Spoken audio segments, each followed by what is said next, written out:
ಚಂದ್ರಶೇಖರ್ ಈಗ ತಾನೇ ಹೇಳಿದ್ರು, ಆದರೂ ರಿಪೀಟ್ ಮಾಡ್ತೀನಿ. ಕಲಿಯೋಕೆ ಕಾಟಿ ಭಾಷೆ, ಹಾಡೋಕೆ ಒಂದೇ ಭಾಷೆ, ಕನ್ನಡ ಕನ್ನಡ ಕಸ್ತೂರಿ ಕನ್ನಡ.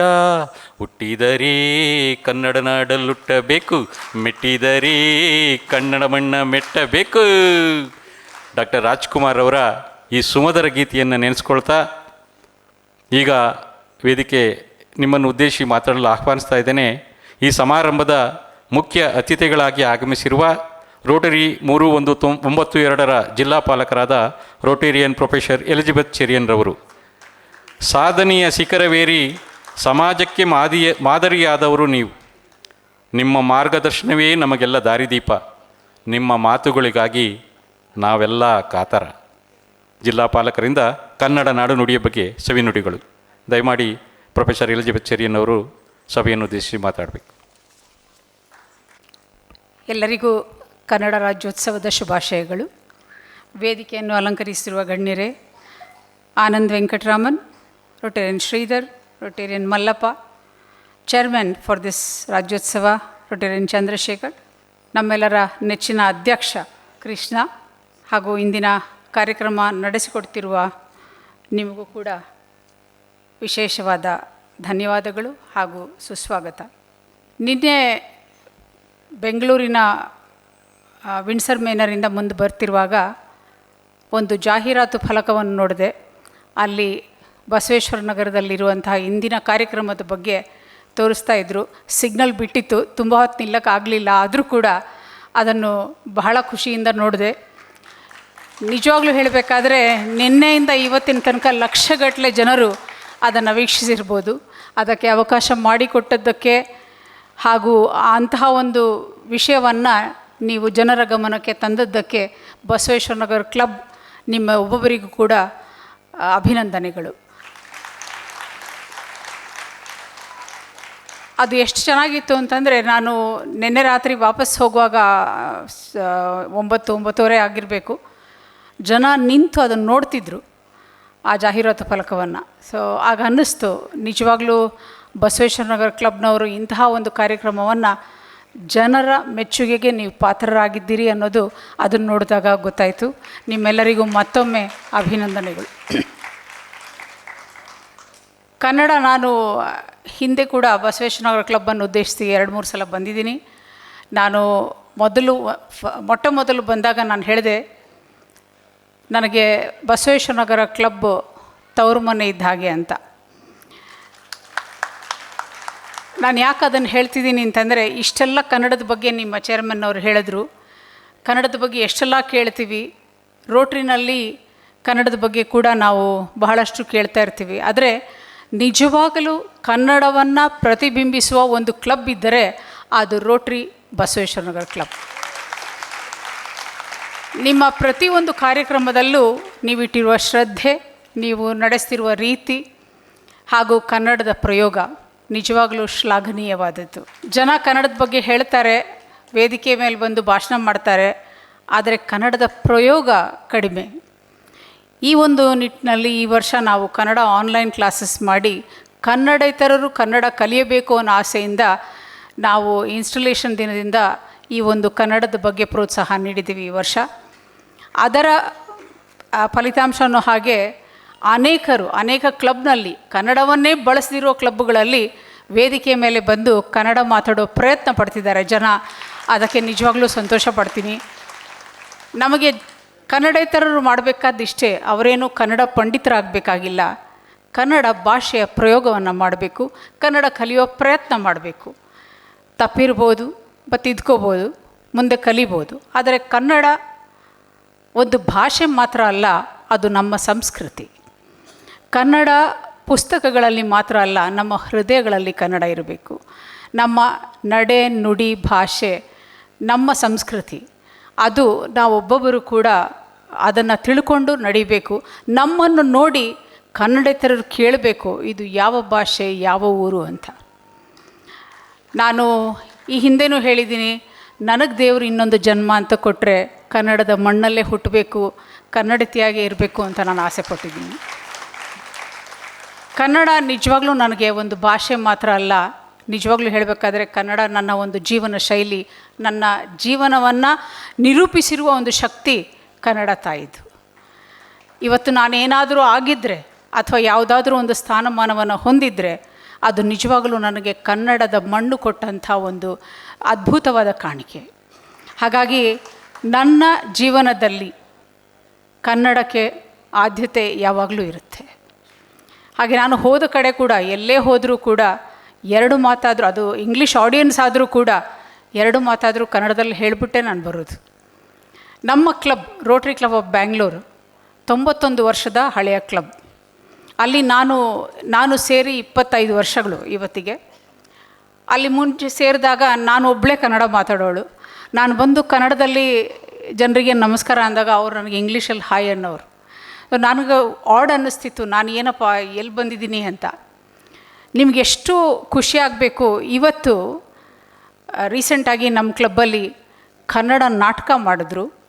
ಈ ಅಧ್ಯಕ್ಷರು, ನಮ್ಮ ಕ್ಲಬ್ಬಿನ ಅಧ್ಯಕ್ಷರು ಪ್ರತಿಯೊಂದು ಮೀಟಿಂಗ್ನಲ್ಲಿ ಕನ್ನಡದಲ್ಲಿ ಪ್ರಾರಂಭ ಮಾಡ್ತಾರೆ. ಹಾಗೂ ನಮ್ಮ ವೀಕ್ಲಿ ಬುಲೆಟಿನಲ್ಲಿ ಕನ್ನಡ ಕಲಿಕೆ ಅಂತ ಒಂದು ನೋಟ್ ಕೊಟ್ಟು ಹೊಸ 2-3 ಪದಗಳನ್ನು ಪ್ರತಿ ವಾರ ಅದನ್ನು ಪ್ರಕಟಣೆ ಮಾಡ್ತಾರೆ. ಇಷ್ಟು ಬದಲಾವಣೆ ರೋಟರಿ ಕ್ಲಬ್ ಆಫ್ ಬೆಂಗಳೂರಿನಲ್ಲಿ ಆಗಿದೆ. ಹೀಗೆ ಆದ ಮೇಲೆ ಅನೇಕ ಕನ್ನಡ ಕಲಿತವರು ಹಾಗೂ ಕರ್ನಾಟಕದಲ್ಲಿ ಹುಟ್ಟಿದವರು ಕೂಡ ಅಭಿಮಾನದಿಂದ ಇವತ್ತು ಕನ್ನಡ ಮಾತಾಡೋ ಒಂದು ಪರಿಸ್ಥಿತಿ ಬಂದಿದೆ. ಅದಕ್ಕೆ ಯಾರಾದರೂ ಒಬ್ಬರು ಮುಂಗೈ ತಗೋಬೇಕು. ಕನ್ನಡ ಭಾಷೆಯನ್ನು ನಾವು ಪಸರಿಸಬೇಕಾದ್ರೆ, ಜನ ಕನ್ನಡ ಭಾಷೆಯನ್ನು ಮೆಚ್ಚಬೇಕಾದ್ರೆ ನಮ್ಮಲ್ಲಿ ಅಭಿಮಾನ ಇರಬೇಕು. ನಮ್ಮಲ್ಲಿ ಕನ್ನಡ ಅಭಿಮಾನ ಇದ್ದಾಗ ಮಾತ್ರ ಇತರರಿಗೆ ನಾವು ಅದನ್ನು ಹೇಳಲಿಕ್ಕೆ ಸಾಧ್ಯ. ಬರೀ ಕನ್ನಡಕ್ಕೆ ಜೈ ಅಂತ ಕೂಗಾಡಿಕೊಂಡು ಬೋರ್ಡನ್ನ ಕಿತ್ತಾಕೋದ್ರಿಂದ ಕನ್ನಡ ಯಾರೂ ಕಲಿಯೋದಿಲ್ಲ. ಕನ್ನಡ ನಮ್ಮ ನಡೆನುಡಿನಲ್ಲಿ ಕನ್ನಡ ಇರಬೇಕು. ಆ ಕರ್ನಾಟಕ ಈ ಒಂದು ಭೂಮಿಯಲ್ಲಿ ಹುಟ್ಟಿದ್ದಕ್ಕೆ ನಿಜವಾಗಲೂ ನಾವು ಕನ್ನಡದವರು ಅನ್ನೋದನ್ನು ಜನ ನೋಡಿ ಮೆಚ್ಚಬೇಕು. ಇಡೀ ಜಗತ್ತಿನಲ್ಲಿ ಅಸಾಧ್ಯ ಅನಿಸೋದು ಕರ್ನಾಟಕದಲ್ಲಿ ಸಾಧ್ಯವಂತೆ. ಎಲ್ಲೂ ಇಲ್ಲದ ಆತಿಥೇಯ ಕರ್ನಾಟಕದಲ್ಲಿದೆಯಂತೆ. ಕರ್ನಾಟಕ ಈ ಒಂದು ಕನ್ನಡ ಭಾಷೆ ಪ್ರಾಚೀನ ಭಾಷೆಗಳಲ್ಲಿ 3ನೇ ಸ್ಥಾನದಲ್ಲಿದೆ. ಕನ್ನಡ ಭಾಷೆ ಎಷ್ಟೋ ಸಾವಿರ ವರ್ಷಗಳ 2-2.5 ಸಾವಿರ ವರ್ಷಗಳ ಹಿಂದಿನ ಭಾಷೆ ಅಂತಾರೆ. ಅದಕ್ಕಿಂತ ಹಿಂದೆ ಕೂಡ ಕನ್ನಡದ ಭಾಷೆ ಇತ್ತು ಅನ್ನೋ ವಾಡಿಕೆ ಇದೆ. ಇಷ್ಟು ಪ್ರಾಚೀನವಾದ, ಇಷ್ಟು ಸುಸಂಸ್ಕೃತ ನಾಡಿನಲ್ಲಿ ನಾವಿರುವಾಗ ನಾವು ಕನ್ನಡ ತಾಯಿಗೆ ನೀಡಬಹುದಾದ್ದು ಏನು? ನಾವು ಕನ್ನಡ ತಾಯಿಗೆ ನೀಡಬೇಕಾದ್ದು ಅಭಿಮಾನ, ಕನ್ನಡ ಅಭಿಮಾನ. ಅದು ನಮ್ಮ ಒಬ್ಬೊಬ್ಬರಲ್ಲೂ ಇರಬೇಕು. ಇವತ್ತಿಲ್ಲಿ ಬಂದಾಗ ನಿಮ್ಮ ಈ ಅಲಂಕಾರಗಳನ್ನು ನೋಡಿದಾಗಲ ನಿಜವಾಗ್ಲೂ ಮೈ ಝುಮ್ ಅನ್ನಿಸ್ತು. ನಿಜವಾಗ್ಲೂ ನಾನು ಕರ್ನಾಟಕದಲ್ಲಿ ಹುಟ್ಟಿದ್ದಕ್ಕೆ ಖುಷಿಯಾಯಿತು. ಇಂಥ ಕನ್ನಡ ಅಭಿಮಾನ ಪ್ರತಿಯೊಂದು ಕ್ಲಬ್ನಲ್ಲಿಯೂ ಇರಲಿ, ರೋಟ್ರಿನಲ್ಲಿ. ನಿಜವಾಗ್ಲೂ ಹೇಳಬೇಕಾದ್ರೆ ನೀವು ಮಾದರಿಯಾಗಬೇಕು, ಮಾದರಿಯಾಗಿದ್ದೀರಿ.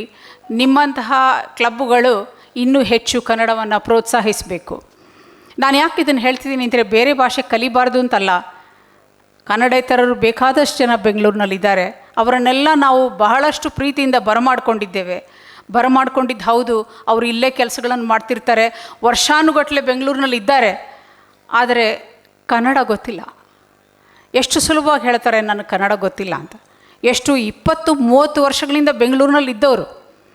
ಅಂಥವರಿಗೆ ನಾವು ಕನ್ನಡ ಕಲಿಸಬೇಕು. ಅದಕ್ಕೆ ಈ ವರ್ಷ ನಾವು ಈ ಕನ್ನಡ ಆನ್ಲೈನ್ ಕ್ಲಾಸಸ್ ಶುರು ಮಾಡಿ, ನಾನು ಹೇಳಿದ್ದೇನೆ, ಈ ವರ್ಷದ ಕೊನೆಯಲ್ಲಿ ಜೂನ್ 30 ಆಗೋದ್ರೊಳಗೆ ಪ್ರತಿಯೊಬ್ಬ ರೊಟೇರಿಯನ್ ಕೂಡ ಕನ್ನಡದಲ್ಲಿ 4 ಮಾತಾದರೂ ಆಡಬೇಕು ಅನ್ನೋದು ನನ್ನ ಧ್ಯೇಯವಾಗಿತ್ತು. ಅದು ನಡೆಸಿಕೊಡ್ಬೇಕಂತ ನಾನು ತಾಯಿ ಭುವನೇಶ್ವರಿಯಲ್ಲಿ ಕೇಳ್ಕೊಳ್ತಾ ಇದ್ದೀನಿ. ಕುಪ್ಪಳ್ಳಿ ವೆಂಕಟಪ್ಪ ಪುಟ್ಟಪ್ಪ ಅವ್ರು ಹೇಳ್ತಾರಲ್ಲ, ಎಲ್ಲಾದರೂ ಇರು, ಎಂತಾದರೂ ಇರು, ಎಂದೆಂದಿಗೂ ನೀ ಕನ್ನಡವಾಗಿರು ಅಂತ. ಅದನ್ನು ಅವರು ಬರೀ ಒಂದು ಕವಿ ಭಾಷೆಯಲ್ಲಿ ಹೇಳಲಿಲ್ಲ. ಅದು ಯಾತಕ್ಕೆ ಹೇಳಿದ್ರು ಅಂತಂದರೆ, ನಿಜವಾಗ್ಲೂ ನಾವು ಎಲ್ಲೇ ಹೋದರೂ ಕನ್ನಡದ ಕಂಪನ್ನು ಸೂಸಬೇಕು, ಕನ್ನಡದ ಕಂಪನ್ನು ತೋರಬೇಕು ಜನರಿಗೆ. ಜನ ನಮ್ಮ ನಡೆ ನುಡಿ ನೋಡಿ ಇವರು ಯಾವ ಊರಿನವರು ಅಂತ ಕೇಳಬೇಕು. ಆ ರೀತಿ ಕರ್ನಾಟಕದವ್ರು ನಡ್ಕೊಳ್ಬೇಕು. ಈ ಇಡೀ ಜಗತ್ತಿನಲ್ಲಿ ನಮ್ಮಲ್ಲಿರುವಂತಹ ಪ್ರೀತಿ, ವಿಶ್ವಾಸ, ಆತಿಥೇಯ, ನಾನು ಕರ್ನಾಟಕದಲ್ಲಿ ಇದ್ದೀನಿ ಅಂತ ಅದನ್ನು ಹೇಳ್ತಾ ಇಲ್ಲ, ಯಾವ ದೇಶದಲ್ಲಿ ಹೋದರೂ ಕೂಡ ಇಂತಹ ಪ್ರೀತಿ, ಈ ನಂಟು, ಕನ್ನಡದ ಬಗ್ಗೆ ಇರುವ ಅಭಿಮಾನ, ಈ ಮಣ್ಣಿನ ಬಗ್ಗೆ ಇರುವ ಗೌರವ ಬೇರೆ ಎಲ್ಲೂ ಇಲ್ಲ.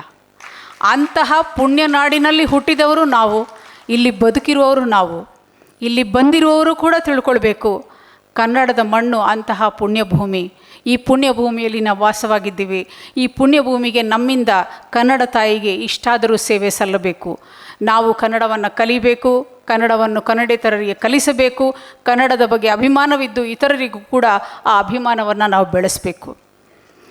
ನೀವು ಮಕ್ಕಳನ್ನು ಎಲ್ಲಿ ಬೇಕಾದರೂ ಕಳಿಸ್ಬೋದು, ಯಾವ ಇಂಗ್ಲೀಷ್ ಶಾಲೆಗೆ ಬೇಕಾದರೂ ಕಳಿಸ್ಬೋದು. ಆದರೆ ಮನೆಯಲ್ಲಿ 4 ಅಕ್ಷರ ಕನ್ನಡ ಮಾತಾಡಿ ಕನ್ನಡವನ್ನು ಮರೆಯದ ಹಾಗೆ ನಮ್ಮ ಮಕ್ಕಳು ಮುಂದಿನ ಪೀಳಿಗೆಗೆ ಕನ್ನಡದ ಬಗ್ಗೆ ಅಭಿಮಾನ ಉಳಿಯಲಿ. ಅದನ್ನು ನೀವು ಮನೆಗಳಲ್ಲಿ, ಶಾಲೆಗಳಲ್ಲಿ, ಪ್ರತಿಯೊಂದು ಘಟಕಗಳಲ್ಲಿ ಕೂಡ ಇದನ್ನು ನೀವು ಅಳವಡಿಸಬೇಕು. ಕನ್ನಡ ಭಾಷೆಯನ್ನು ಬೆಳೆಸಬೇಕು. ಬರೀ ಒಂದು ಕನ್ನಡ ರಾಜ್ಯೋತ್ಸವ ಮಾಡಿದಾಗ ಬಂದು ಕನ್ನಡದ ಬಗ್ಗೆ ಮಾತಾಡೋದಲ್ಲ, ಕನ್ನಡ ನಮ್ಮ ಜೀವನ ಶೈಲಿ ಆಗಬೇಕು. ಅಂತಹ ನಾಡಿನಲ್ಲಿ ನಾವಿದ್ದೇವೆ. ಈ ನಾಡಿಗೆ ನಮ್ಮಿಂದ ಈ ಸೇವೆ ಸಲ್ಲಬೇಕು. ನಿಮ್ಮೊಬ್ಬೊಬ್ಬರಿಗೂ ಕೂಡ ನನ್ನ ಪರವಾಗಿ ಮತ್ತೊಮ್ಮೆ ಕರ್ನಾಟಕ ರಾಜ್ಯೋತ್ಸವದ ಹಾರ್ದಿಕ ಶುಭಾಶಯಗಳು. ಕನ್ನಡ ಇವತ್ತಿಗೆ ಮಾತ್ರ ಅಲ್ಲ, ಕನ್ನಡ ನಮ್ಮ ನಡೆ ನುಡಿ ನಮ್ಮ ಕೊನೆ ಉಸಿರಿರುವವರೆಗೂ ನಮ್ಮಲ್ಲಿ ಕನ್ನಡ ಉಳಿಯಲಿ. ನಿಮ್ಮೊಬ್ಬೊಬ್ಬರಲ್ಲಿ ಕೂಡ ತಾಯಿ ಭುವನೇಶ್ವರಿ ನೆಲೆಯಲಿ. ಹಾಗೂ ಕನ್ನಡವನ್ನು ನಾವು ಆದಷ್ಟು ಕನ್ನಡ ರೋಟ್ರಿ ಬ್ಯಾಂಗ್ಳೂರು ಬಸವೇಶ್ವರ ನಗರ ಕಡೆಯಿಂದ ಕನ್ನಡದ ಪ್ರೋತ್ಸಾಹವನ್ನು ಇನ್ನೂ ಹೆಚ್ಚು ಮಾಡುವ, ಇನ್ನೂ ಹೆಚ್ಚಾಗಿ ಪ್ರತಿಯೊಂದು ಕ್ಲಬ್ ಕೂಡ ನಿಮ್ಮನ್ನು ನೋಡಿ ಕನ್ನಡದ ಬಗ್ಗೆ ಅಭಿಮಾನ ಪಡಲಿ ಅಂತ ಆಶಿಸ್ತಾ ನನ್ನ ಮಾತುಗಳನ್ನು ಮುಗಿಸ್ತೇನೆ. ಜೈ ಹಿಂದ್, ಜೈ ಕರ್ನಾಟಕ. ಬಂಧುಗಳೇ, ನನ್ನ ವೈಯಕ್ತಿಕವಾಗಿ ಹೇಳೋದಾದರೆ, ನನ್ನ ರೋಟರಿ ಪ್ರಪಂಚದಲ್ಲಿ ಇಷ್ಟು ನಿರರ್ಗಳವಾಗಿ ಶುದ್ಧವಾಗಿ ಕನ್ನಡವನ್ನು ಮಾತಾಡುವ ಜಿಲ್ಲಾ ಪಾಲಕರನ್ನು ನಾನು ನೋಡ್ತಾ ಇರೋದು ಇದೆ. ಮೊದಲು ಜೋರಾದ ತಪ್ಪಳೆ ಬರಲಿ. ಪ್ರೊಫೆಸರ್ ಎಲಿಜಬೆತ್ ಚೆರಿನ್ ಅವರಿಗೆ ಧನ್ಯವಾದಗಳು.